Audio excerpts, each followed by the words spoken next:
This week on This Week in Blernsball. Wait, what do we talk about? The season's over. I don't know. I'm lost. Let me stroke my beard and think. I don't have a beard to stroke. At At least I still have hair on my head. Where did it go? No!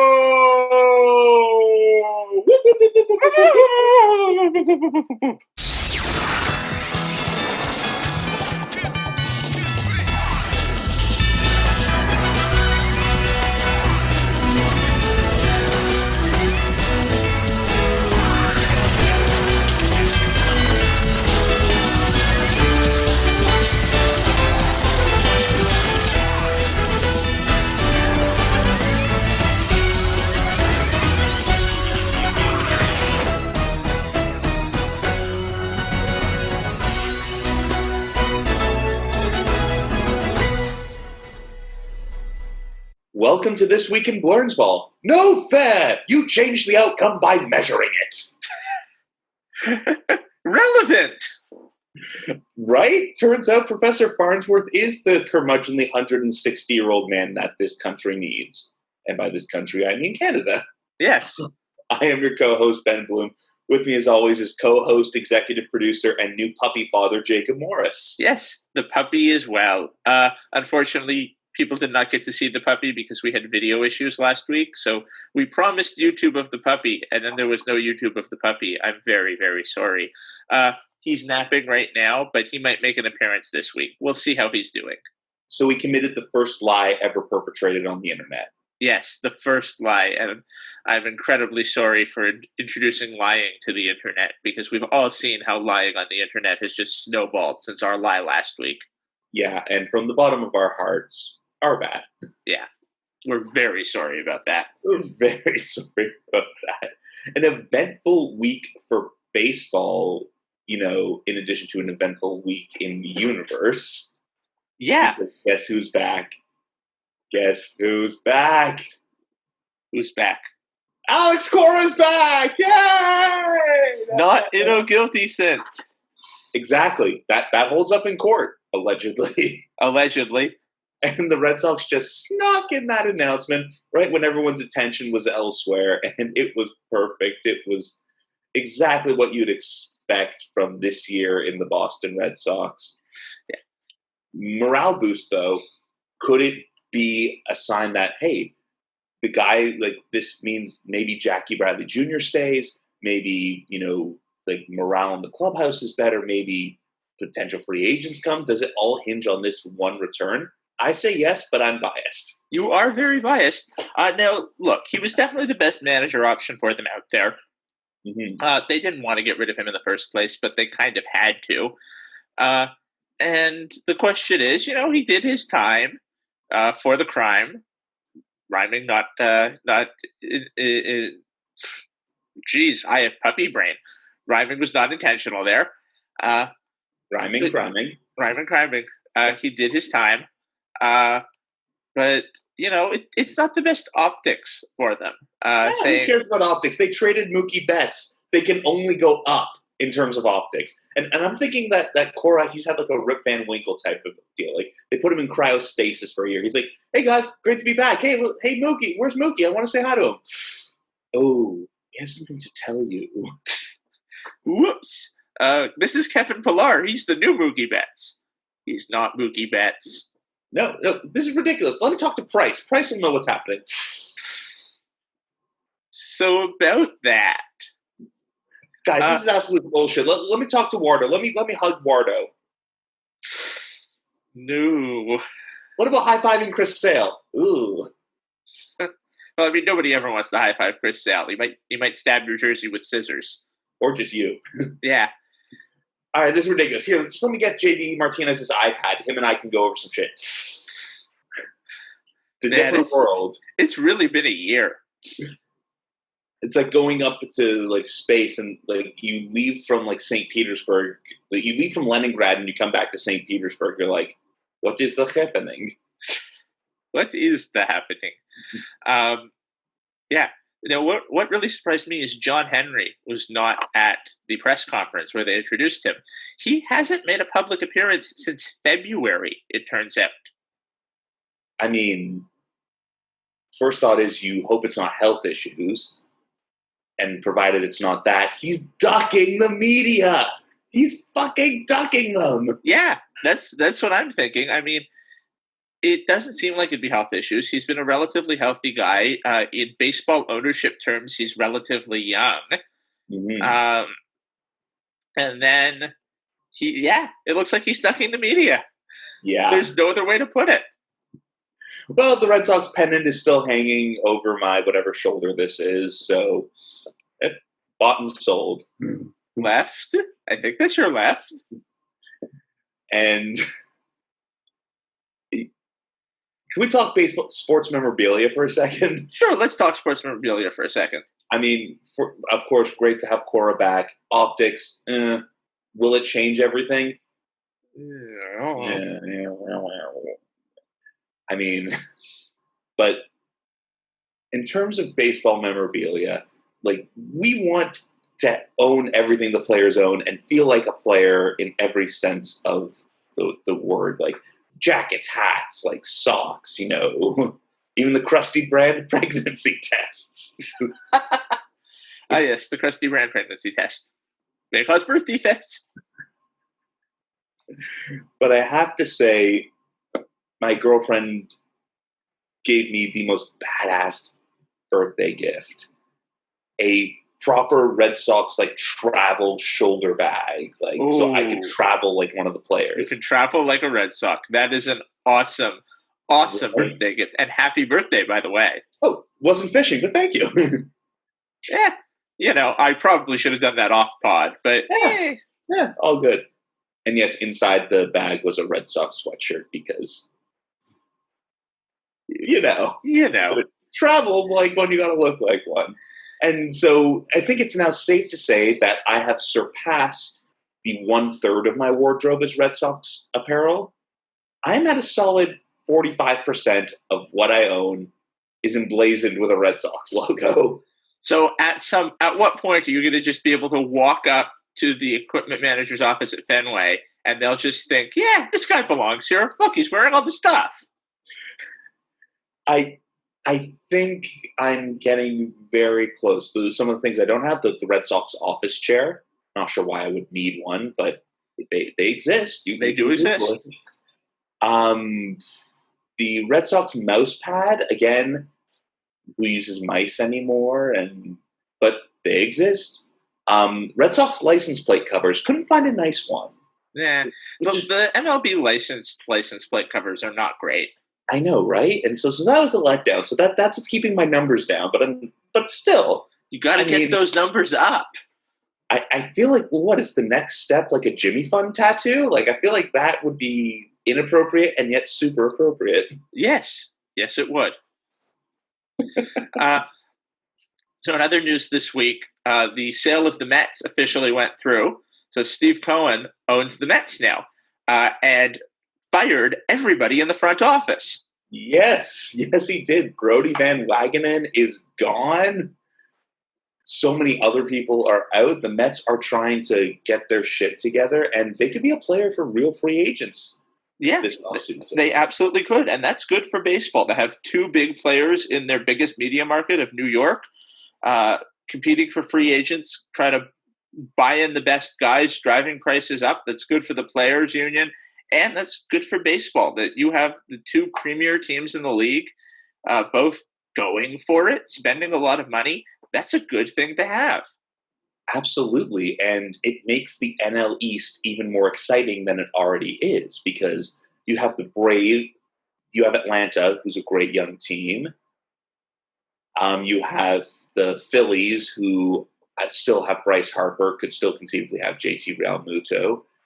You have the Washington Nationals, who did recently win a World Series. Let's not forget that. Plus, they have Anthony Fauci on their side. Dr. Fauci. Can we abbreviate Fauci to Fauci? Sure, why not? Fauci. No, it's definitely a good thing that the Mets have a incredibly, incredibly rich owner who's willing to spend. He is the single richest owner in baseball. And I put that with the caveat of he's the single richest individual owner, because there's a couple of corporate owners who are worth way more than him, but of course they have to answer to shareholders, and he's just one rich dude. One rich dude, Steve Cohen story. Yeah. I mean, it still would have been fun to see, J-Lo and A-Rod own the Mets. That would have been cool. Just because, Mets. I know. It would have been the Metsiest of moves. Yeah. Well, Jeter already owns the Marlins. And look how well they're doing, in spite of him. Yes, in spite of him. Although I do like that they have the Miami Knights look with the jerseys. Yeah. It's like, we can't read any of the names or numbers, but it's cool. It looks real cool. Miami Vice. Oh, man. Plus, Mattingly and his sideburns still kicking it down there. Yeah. Oh, good old Mattingly. Still a better owner than Steinbrenner. And probably a better owner than Burns. Yeah, I will say Burns was ahead of the game on the analytics front, Burns was, percentages. Burns is a sabermetrics cutting-edge guy. Yeah. Oh, good old Monty Burns.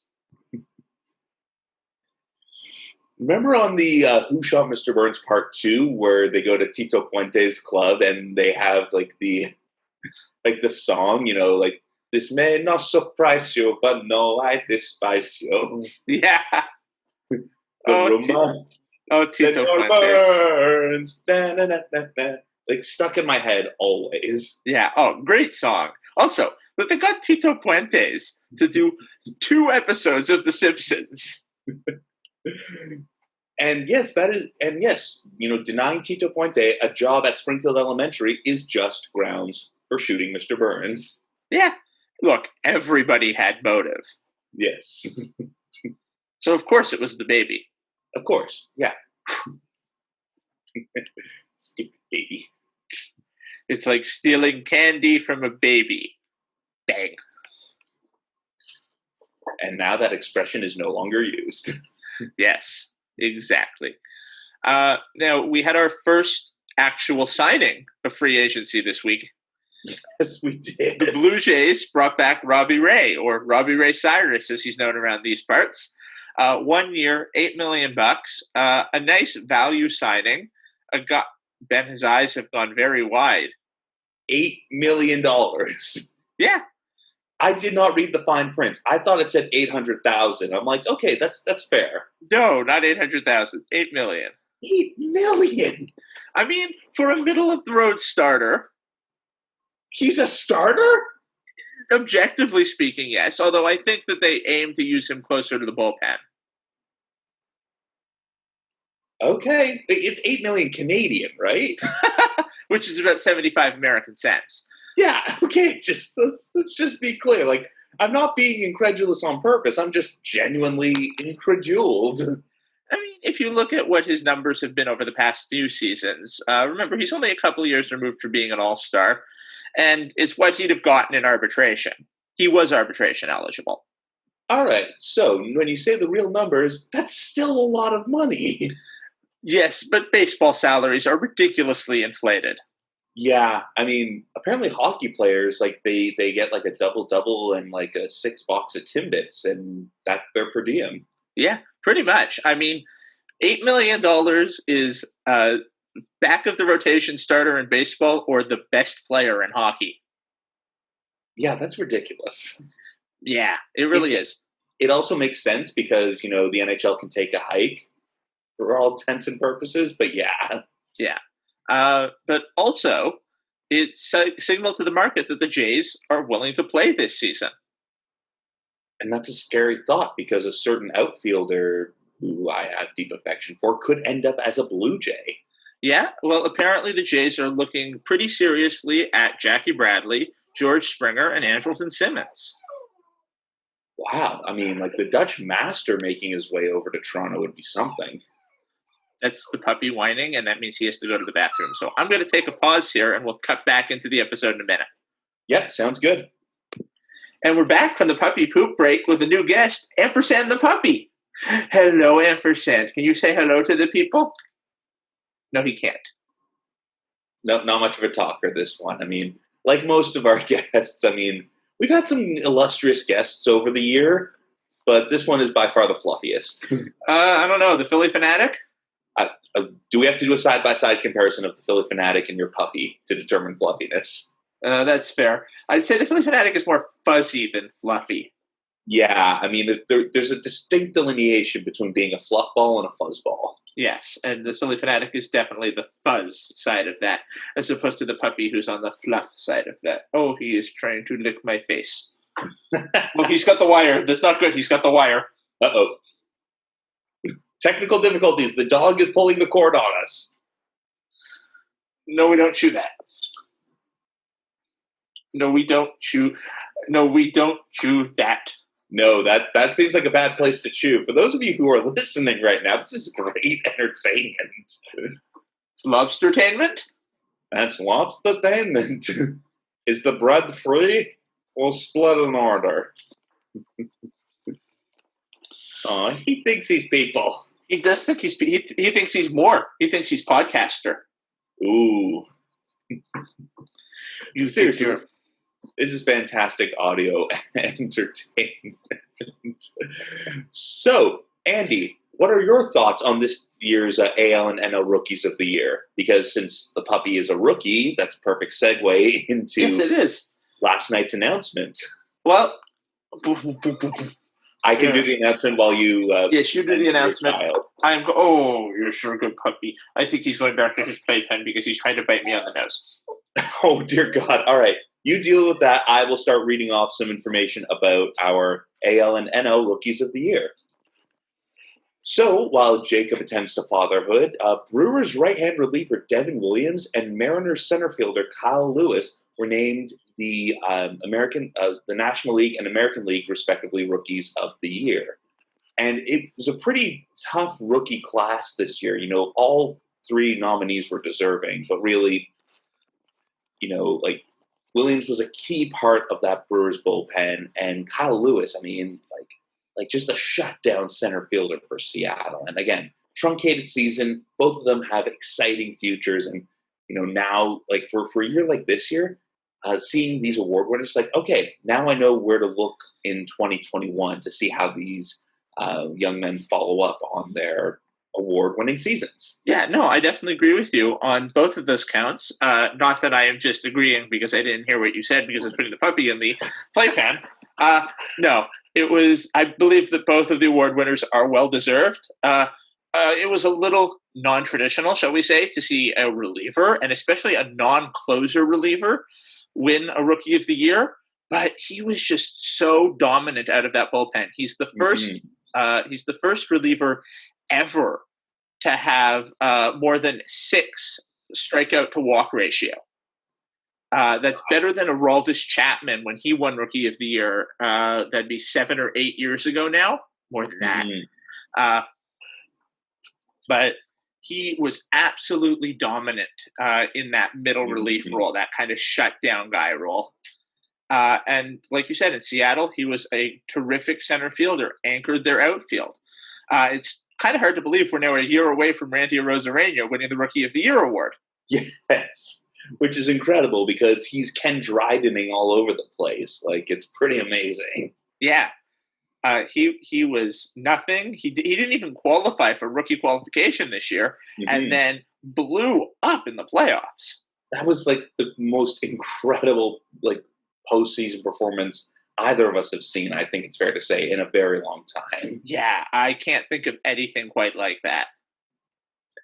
And yeah, we're going to find out, you know, Cy Young and MVP later on this week as well. I still hope that Mookie wins this. It gives him the Silver Slugger, the Gold Glove, the World Series, and the MVP. And maybe that lifts the curse. I'm just fucking kidding. We Red Sox deserve another year of curse. Yeah, that was a bad trade. Now, speaking of trades, apparently Francisco Lindor's on the market again. I mean, both of us have a lot of thoughts about Cleveland. At least they're not Detroit. And Detroit's figuring their shit out. Yeah, Detroit is figuring their shit out. And thank you, Detroit, for how you voted. But we'll get to fucking vote later. Oh, right. That is still technically a segment we can do. Yes, it is. So, yeah, Detroit has figured their shit out. Cleveland had the makings of being a long-term dynasty looking at the 2015 season onwards. And they've still got the pieces to be a very good team, but they're cheaping out. Francisco Lindor is the kind of guy who you should sign to a long-term big bucks contract, and they aren't willing to sign him to be the cornerstone of their next dynasty. It's maddening. It's honestly maddening that, we've seen relatively smaller market teams, and even the term smaller market is becoming a thing of the past because of the lucrative TV deals. You're seeing teams that, have a burgeoning star and they don't, offer them deservedly large sums of money to stay. And if I'm Francisco Lindor, like, I want to go somewhere where I'm valued, where I'm not being, pardon my parlance, dicked around. Like, absolutely. And the problem is we've now seen what a trade for a superstar on a 1-year deal looks like. Cleveland's not going to get a lot out of this. No. And are you going to be that much better? No return is going to be good enough for a guy like Lindor, given that it's a 1-year deal. But you're frankly better off playing this one season, get going like baseballs to the wall, I should say, not so we don't get censored, and making one last postseason run while you still potentially have a chance. And then if you can't sign him in the offseason, then really go all in on a proper rebuild. Well, it's the mystery box theory. Francisco Lindor is Francisco Lindor, but the mystery box could be anything. It could even be a Francisco Lindor. You know how much we want one of those? Yeah. But apparently the Blue Jays are one of the teams lining up to make a big pitch for him. And the Mark Churian candidate could happen. Mark Churian candidate. That's what they were all in for with Shapiro. And they've got the pieces. They have a lot of good young talent in the minors, and they wouldn't have to part with much of it because Betts has now set the market for a guy like this. And Francisco Lindor, for how great he is not Mookie Betts. That's the thing. Mookie Betts is number one. Like, with apologies to Mike Trout, I'm sorry. Like, if anyone starts yelling the word war at me, I'm going to yell the word trophy at them. And like, baseball's a team game. Yes, played by individuals. Yeah, it's weird. It is. It has such like a one-on-one confrontation in a sport, and yet is so reliant on the other 8 people to succeed. 8+, I should say, once you get into bullpens and pinch hitters and the old double shifteroo. Yeah. Now, the real question I would look at in terms of war is, would you trade the entirety of the Texas Rangers starting lineup for Mike Trout straight up? Because yes, I would. That would be hilarious. Would be amazing. Yeah. If I were receiving Mike Trout, yes, the Texas Rangers starting lineup is bad. Yeah. We all saw that Bugs Bunny cartoon where it's just Bugs Bunny. Like, pretty much Mike Trout is Bugs Bunny. He can take on the team of big cartoon giants all by himself. Yeah. Yeah. That's a fair trade. Oh, man. Speaking of clunky segues, we have our latest installment of the Trashros Revenge Tour. Oh, the Trashros. Yeah. Now they're turning on each other, for lack of a better term, because Jeff Lunho is suing them. Yeah. What is it? A wrongful termination suit? Yeah, because he says he was scapegoated for the sign stealing scandal, as opposed to the guy that stole information from the Cardinals. Well, he's not wrong, and they probably do owe him the balance of his contract. Mm-hmm. But he's seeking more than $22 million, and apparently what he's alleging, and again, this is all like allegations, but it's probably true because of how shifty Rob Manfred is. Apparently, allegedly, Jim Crane and Manfred made a deal. You fire him, you keep your trophy. Well, then. Yeah. Wow. Yeah. Again, allegation, not proven in court. But that's fucking cool, right? That is really something. That's a little bit of House of Cards there. Mm-hmm. You know, like when you take like a deck of cards and the ace of clubs plummets. Also, Princess Buttercup. Yeah. Also, Princess Buttercup is evil in that show. She was evil in Princess Bride too. Let's be real. I'm kidding. Robin Wright is awesome. Robin Wright is awesome in everything she does. Yes, she is. Yes. But speaking of clunky segues. Oh, no. Are you going where I think you're going? I'm going where you think I'm going. We're going to fucking vote. Oh, I thought you were going to somewhere else. No. Well, it made sense because we were talking about House of Cards. Oh, okay. So not that clunky. So we would like to take credit for the fact 145 million Americans voted in the general election last week. And we would like to take full credit for that fact thanks to our fucking vote segment. You're welcome, America. Yeah, it totally wasn't because of the hard work of activists, especially people like Stacey Abrams in Georgia, and, you know, like the Black community really, you know, like galvanizing and getting out to vote. It was all us. It was all entirely on us, telling people that they should vote. And not, you know, the actual hardworking people who really made a difference. It was entirely us. Yes, exactly. This segment brought to you by sarcasm. Yes, entirely sarcastic here, of course. A lot of great people getting out the vote. The election, of course, had its result, whether or not you like it. And we will leave it at that. Because it doesn't matter whether you like the result or not. The people have spoken, and that's what a democracy means. If you lose, you suck it up and you work harder next time. Alternatively, not just kidding, there is no alternatively. In the words of Tevye, there is no other hand. But we will remind you, if you live in the state of Georgia, there's another election coming up. Because you have your jungle primary system, great name. Oh boy. Your 2 Senate races have come down to a runoff, which will be decided on January 5th, and this will determine control of the United States Senate for the next 2 years. So, big deal election if you listen to us and you're from Georgia. I think all 0 of you. Well, so maybe someone went to Marietta once. Maybe. Either way, we're doing our part. Fucking vote. And again, we know that we are in Canada when our federal election happens because of our respective thoughts about our current government. Man, and we're on a knife's edge of that. Like, every week it seems like we might have an election starting the next week. Yeah, it's like, stop showing us the big red election button. Like, no one wants to press the button. Either hit the button or put the button away. So yeah, once again, we care about all people equally muchly. Yes.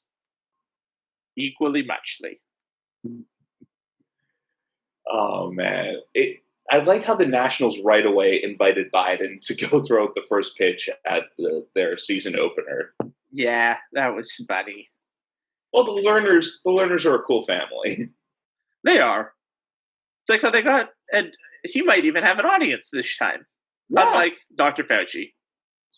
Well, did Fauci really want an audience? I mean, I know he had much bigger things to deal about, and he had an existing, like, incisor injury. Is incisor a tooth or a shoulder thing? I think incisor's a tooth. Yeah, so his incisor was in his shoulder. That's why he missed. I mean, that's the only logical explanation. Exactly. But speaking of things that missed... that transition.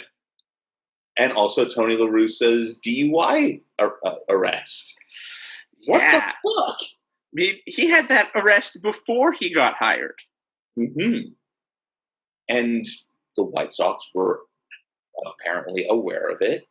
I mean, here's the thing. Driving while intoxicated is stupid. It is criminal, and like it pisses me off whenever I hear about it, just because like the danger you are putting other people in, forget about yourself for a second, is like it's incredibly upsetting. Is it? But not. But side note, is it a fireable offense? Like, Well, I mean, most managers have a good morals clause in their contract where they can be terminated for cause for doing something that is detrimental, for conduct that is detrimental to the team. mm-hmm. But they knew about it and hired him anyways. And this is not the first DUI that Tony Lewis has been charged with. And again, like you hope that it's not like something serious, and like it's weird to say you hope he was just an idiot twice, that it's not like a serious dependency issue, but still you're endangering other people and you're aware of it and it's recent enough. How good of a manager is he that you're still going to be like, no, we still want him? Well, one of the reasons why they brought him in allegedly was for clubhouse character. How much can I really look up to a guy and believe in a guy if the day before he got hired, he was driving drunk? It's frustrating because, they could have hired a whole slate of other managers. They could have hired Alex Cora. Yeah, which would not have been cool because he's ours. He's on our team. I mean, you go out of your way to make, let's call him an unconventional hire at this point, because he's already in the Hall of Fame. He's been in advisory roles and hasn't been in a dugout since 2011. So make an unconventional hire with let's call it what it is, a checkered recent arrest history, because people use that term when describing players' indiscretions. We can use that for describing a manager. Yeah. What the fuck is Reinsdorf thinking? Like, what does he know that we don't? I don't know. Maybe he has pictures of Reinsdorf. Now we're getting into legitimate libel. Ooh, legitimate libel. That's a good name for the podcast. There we go. This week on Legitimate Libel, we make shit up. Yeah, there wasn't even a puppy here. That was all an illusion. Ooh. No, the puppy is real and spectacular. And adorable. He's so cute. But So he doesn't bite. He does nibble, much like that Futurama character, Hermes. Yeah, man. Yeah, but speaking of La Russa, I mean, I don't know. That would have been, if I was in charge of a team, a complete no-go. So that might prove why I'm not in charge of a Major League Baseball team. But again, like it doesn't make sense. It's incredibly puzzling. Yeah. And again, like by the time this podcast comes out, they could have decided to mutually agree to part ways. That could still happen. I don't think it will, but it could. Carlos Beltran, if you will. And what was Beltran's? Yeah, how the hell did they let Beltran hire and fire? What was his involvement again? Like, what was he on the trash roast? Yes, he was. Yeah. Okay. So, big deal. Like big fucking deal. He hit a garbage can. This guy could have killed someone. Yeah. That's bullshit. Yes, it completely is. Granted, since Beltran was going to the Mets, he probably would have been let go with new ownership. I mean, the Mets their way into a better manager, I'm going to say it. We said this at the very beginning of our podcast. I think it was like episode 3. Oh, yeah. Where they actually probably ended up with a better manager because they got rid of Beltran.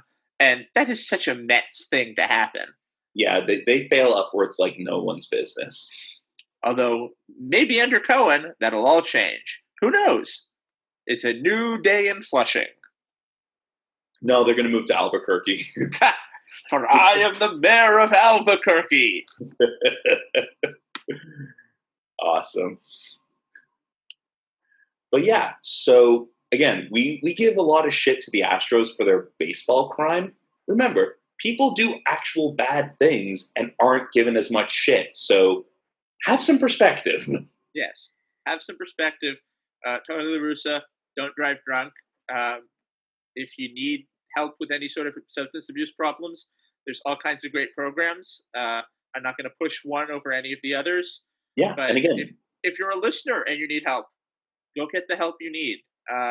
It's important, and this is the kind of stuff that can ruin people's lives. So, for sure. And we don't claim to speak on Lewis's behalf or anyone else's behalf, but right now, like on like the operating principle, we don't know what's going on with him.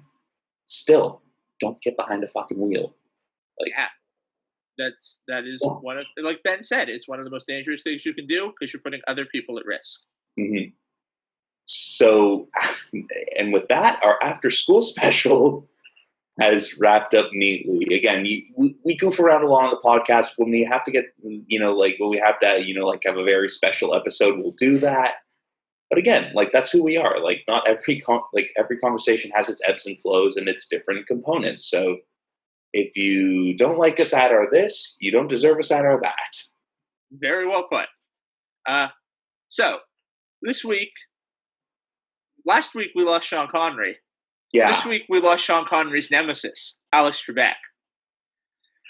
I mean, I don't know if they actually ever met in real life. That's the thing. I don't know what your vision of the afterlife is like, but mine is straight out of newspaper cartoons where there's the big pearly gates and the fluffy clouds. And Alex Trebek shows up and Sean Connery says, "Hi, I'm Sean. Nice to meet you." Yeah, that seems about right. That's how I feel it goes.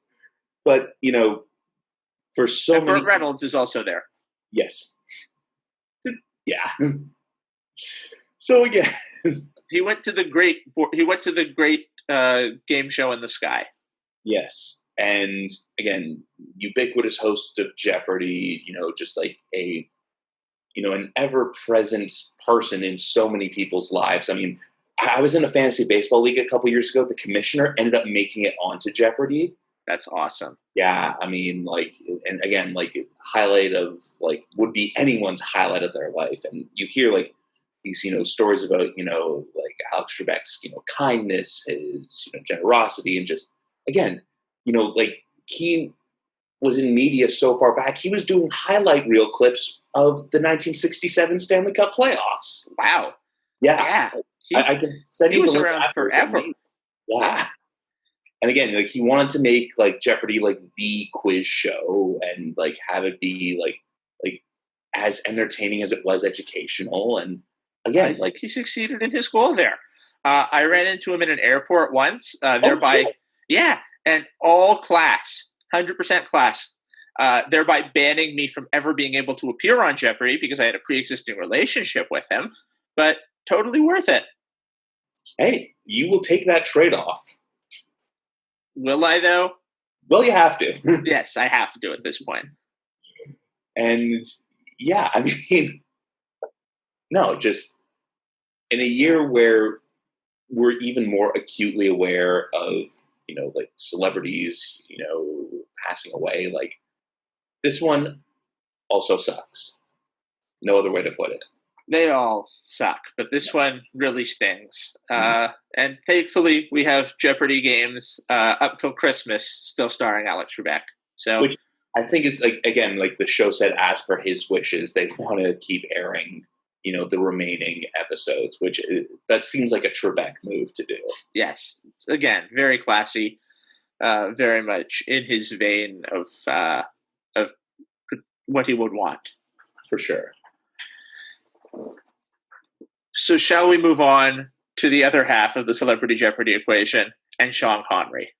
Yes, because again, I think we've now transitioned Connery Corner into talking about the hilariously bad to the amazingly awesome movies that he did during his 200-year career. It felt like. It really felt like he was around for a long time. Yeah. So this week, Goldfinger. Goldfinger. Arguably the greatest James Bond movie. Arguably. Yes, it was the greatest James Bond movie. I have to say that because people exist on the internet. And there's people who are on Team Lazenby. Like you got to placate them. Oh, Team Lazenby. This is a photo of Roger Moore signed by Sean Connery. It is worth $400. Oh, comic book guy. But yeah, so Goldfinger is it's the diamond standard, because I didn't want to say gold so many times for Bond movies. But it has the Aston Martin DB5. It has the 3-piece gray suit. It has the drink order. It has lots of drinking. It has a deceptively heavy amount of drinking in that movie. Yeah, it really does. But there was mint juleps. I mean, okay, that's a thing now. There was airplane martinis. There was skydiving. There was the woman painted in gold. I mean, that wouldn't kill you, even though they said that in the movie. But that's impressive. That's a lot of paint. I mean, didn't that almost kill Buddy Epson in Wizard of Oz? Yes, it did. But that's because he was allergic to the paint. Still, I think if you have enough paint on you, you feel allergic after a while. Touché. That's such a great movie. It had the perfect villain. It's aside from the fact that I had to go to ADR to dub over his voice because no one could understand him. Yeah. It had a terrific villain plot. It did. You irradiate the Federal Reserve. That makes sense. You drive down you kill the world economy by taking out one stretch of Kentucky. Yeah. I mean, the value of gold is on the basis that it's there, not on the basis that we can trade it. It wouldn't really do much. But if you don't think about it too hard, it really works. Yeah, if you give it just a cursory glance in the direction of reality. And of course, it has the perfect, oft-parodied, never duplicated laser scene. Oh, those laser scenes. Greatest Bond scene in history. You expect me to talk? No, Mr. Bond, I expect you to die. You can't write a villain better than that. It's like every Bond movie just about is guilty of the villain revealing his plan cliche. But every time Goldfinger reveals his plan, just kidding, you're all gonna die. Yeah. When he does the floating table and then he gasses all the mobsters, brilliant. It's I'm gonna lull you in, I'm gonna loop you into my you're all dead. I'm gonna tell you about Operation Grand Schlam. Laser. Also, they named it after a freaking Denny's meal. That's amazing. That's terrific. Yeah. Was the Grand Slam even a thing when that movie came out in 1968? I think it was still a baseball term. So Operation Grand Slam. That's your podcast name, but spelled out like Grand Schlam. SCHLAM. Yes. And of course, how could we forget the greatest Bond girl name in history? Oh my goodness. I must be dreaming. I mean, I don't even feel comfortable saying it on the podcast. I feel like we have to believe it. Honor Blackman, she was a badass. She did not take shit from Bond in that movie. Yeah. And I mean, again, that it's the quintessential Bond movie. It still holds up. It's still, if you want to show someone one Bond movie, that's the one you show them. I mean, and it's also where all the Bond tropes come from. I mean, you look at them. You look at a Simpsons episode where they parody Bond. You only move twice, and that's where all of the Bond parody comes from. Scorpio, he'll sting you with his dreams of power and wealth. Scorpio. The only thing he cares about more is his employees' health. Scorpio. Serving beer. His 3-week vacation plan. Oh man, so good. And Mr. Bomf. Well done, Homer. Don't be surprised if you see another story on your house. Oh man. So comes down to ratings time. What do you give this movie on an arbitrary scale? On an arbitrary scale, I give it 10 dead mobsters out of I expect you to die. I give it 3 out of 2 surprise ejector seats. What?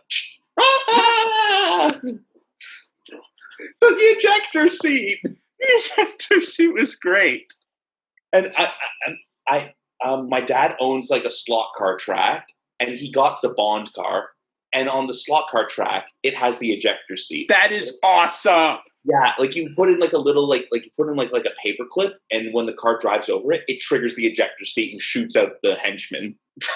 That is terrific. Yeah, it's fucking cool as hell. So everyone go watch Goldfinger. It's a great goddamn movie. Oh man, it is Connery's best outing as Bond, and that tops Dr. No, which was also terrific. It's also a great Bond movie. And again, Sean Connery preempted YOLO by like 50 years by saying, you only live twice. So take that, millennials. Yeah. I mean, that one was a little bit racist. But that movie was, it was bad. Yeah. But just the title is perfect. Yes. Man, Connery was a great Bond. He was a great Bond. Although, I'll give Lazenby one line.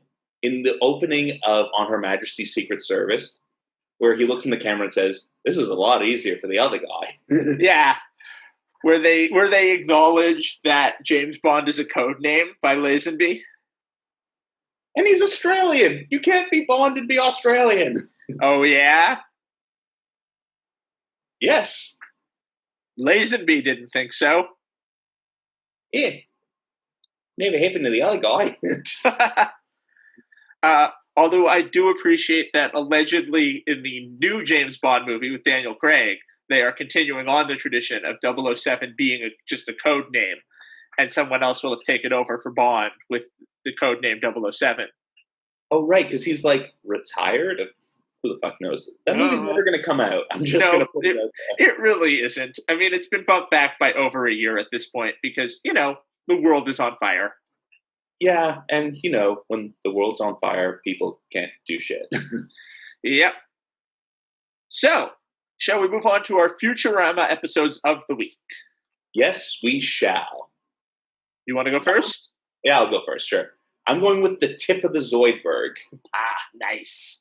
It's more of a Zoidberg and Professor Farnsworth's origin story. It involves Yeti bites.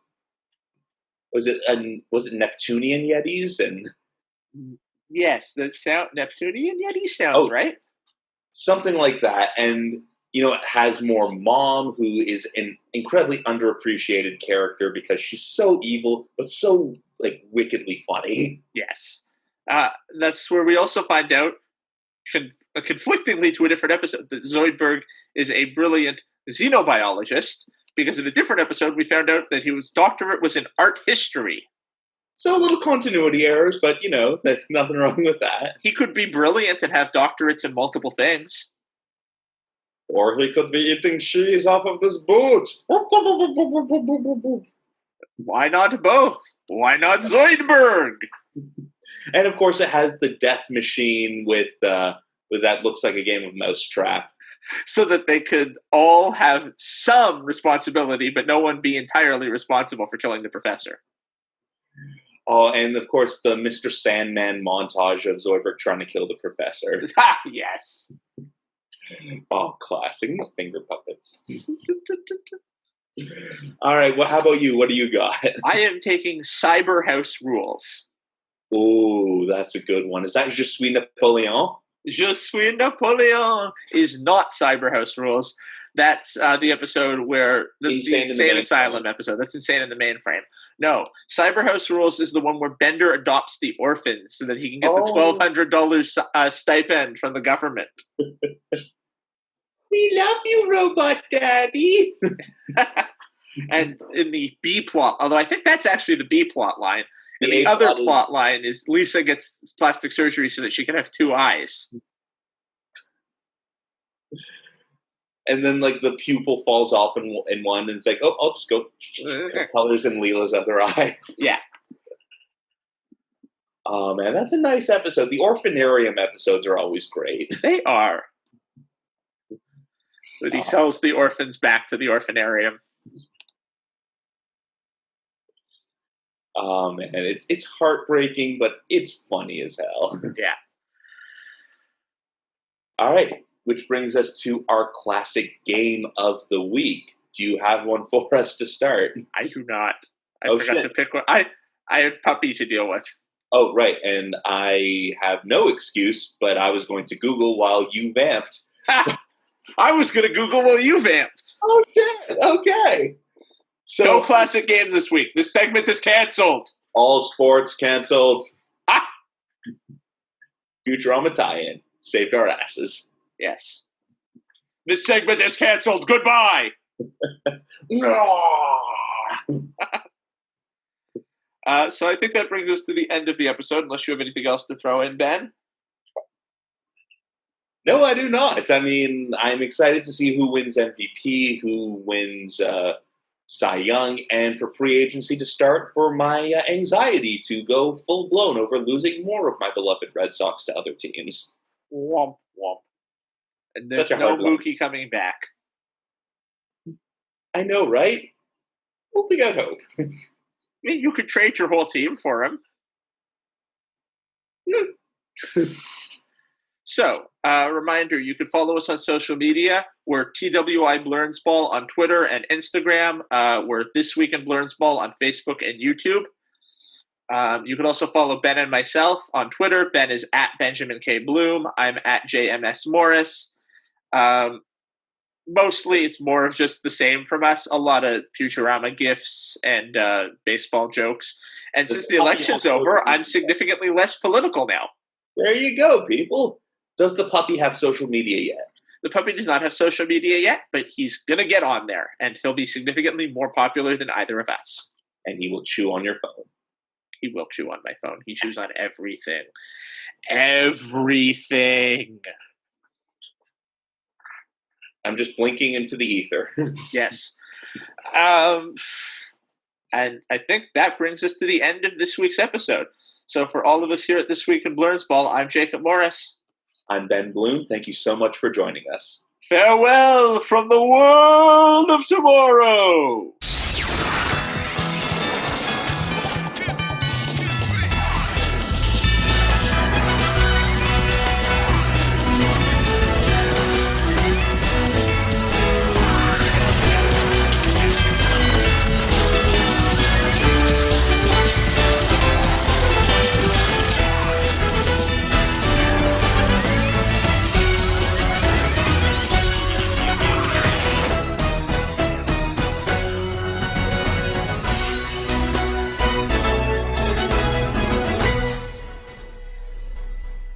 Coming up next week on This Week in Blernsball. Can we sue the Astros too? I don't see why not. Quickly, to the Lawyerporium! Lawsuits.